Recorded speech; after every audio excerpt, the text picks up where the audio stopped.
শ্রীরামকৃষ্ণ পার্ষদ স্বামী অভেদানন্দজি মহারাজ তাঁর আত্মজীবনীতে লিখেছেন কাশীপুরে নরেন্দ্রনাথ ও গুরুভাইদের শিবরাত্রি পালনের দিব্য স্মৃতিকথা। তিনি লিখছেন, শিবরাত্রির দিন আমরা অর্থাৎ নরেন্দ্রনাথ, শরৎ, নিরঞ্জন, হুটকো গোপাল ও আমি নিরম্বু উপবাস ও সমস্ত রাত্রি জাগরণ করে 4 প্রহরে শিব পূজা ও ধ্যান করেছিলাম।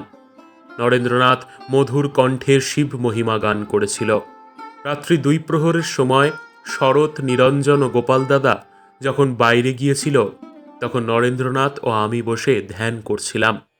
কিন্তু অকস্মাৎ নরেন্দ্রনাথের সমস্ত শরীর কাঁপতে আরম্ভ করল। নরেন্দ্রনাথ আমাকে বলল, আমার উরুতে হাত দিয়ে দেখ, কিছু অনুভব করতে পারিস কিনা। তখন আমি তাহার উরুতে হাত রেখে অনুভব করলাম যেন আমি ইলেকট্রিক ব্যাটারি ধরেছি এবং নরেন্দ্রনাথের শরীরকে ম্যাগনেটিক কারেন্ট প্রবল বেগে কাঁপাচ্ছে। ক্রমশ এই প্রবাহ এমনই প্রবল হয়ে উঠল যে আমার হাতও কাঁপতে লাগলো।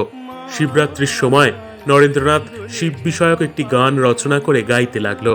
তথাইয়া তথাইয়া নাচে ভোলা, বম বম বাজে গাল, ডিমি ডিমি ডিমি ডমর বাজে, দুলিছে কপাল মাল, গরজে গঙ্গা জটা মাঝে, উগরে অনল ত্রিশূল রাজে, ধক ধক ধক মৌলি বন্ধ, জলে শশাঙ্ক ভাল।